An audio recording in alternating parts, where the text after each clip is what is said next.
Bonjour et bienvenue pour notre baromètre mensuel de l'immobilier avec meilleursagents.com. Sébastien Delafont, bonjour, vous êtes le président de meilleursagents.com. Alors que se passe-t-il au mois de septembre? Est-ce que les prix baissent? Est-ce qu'ils montent? Où en sont les prix de l'immobilier? Alors ils baissent partout en France, à deux exceptions près, importantes, notamment celle de Paris, qui gagne 0,5%, et puis en Seine-et-Marne. Alors qu'est-ce qui se passe à Paris? Est-ce que ça veut dire que ça y est, c'est la reprise, les prix de l'immobilier se mettent à grimper? Non, je ne crois pas. Si on regarde la courbe des prix depuis 2011, le plus haut des prix, en fait on voit qu'on est sur une courbe de baisse de l'ordre de 3% par an. On est toujours dans cette logique-là et ce n'est pas une petite remontée sur un mois qui va contredire ce scénario de baisse. Alors à quoi est due cette hausse de 0,5%? C'est quand même significatif, hein? Oui, c'est important. Ce qui est le plus surprenant, c'est qu'elle vient essentiellement des petites surfaces dont le prix a augmenté de 1% en un mois. Et dans le contexte actuel, c'est surprenant, effectivement. Alors pourquoi est-ce que vous dites que c'est surprenant? Parce qu'habituellement, c'est vrai que les petites surfaces sont relativement prisées, surtout pour la location.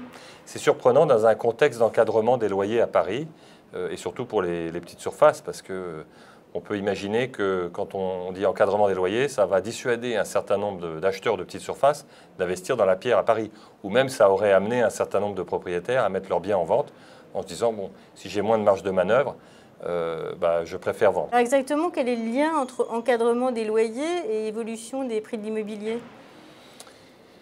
Ça devrait normalement faire baisser la demande pour les petites surfaces, notamment de la part des investisseurs, ce qui est probablement un des buts recherchés. On cherche à plafonner les loyers, à les encadrer, mais en se disant aussi qu'il y a probablement un deuxième effet positif du point de vue de l'accès au logement, et d'avoir moins de demandes pour l'investissement locatif à Paris, et du coup faire baisser les prix. Ce n'est pas ça qui s'est produit en fait au mois de septembre, mais c'est là qu'on a regardé l'évolution des prix des petites surfaces sur plus longue période, et en fait de janvier 2014 à aujourd'hui, les prix des petites surfaces ont baissé de 4,2%, alors que les grandes surfaces ne baissaient que de 3%.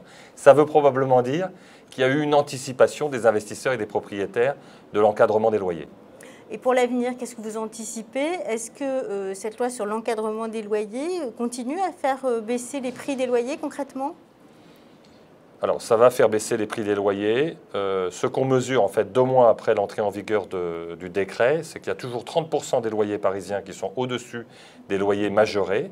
Mais quand on regarde un peu plus dans le détail, géographiquement à l'intérieur de Paris, on se rend compte qu'il y a des zones où c'est grossièrement, globalement assez bien appliqué. Il n'y a que 10% des loyers qui sont au-dessus. En revanche, il y a certaines zones où ça va jusqu'à 70% des loyers qui sont proposés au-dessus des loyers majorés. Alors, qu'est-ce que ça veut dire, ça? Ça veut dire que probablement à certains endroits, les loyers fixés par le décret sont trop faibles.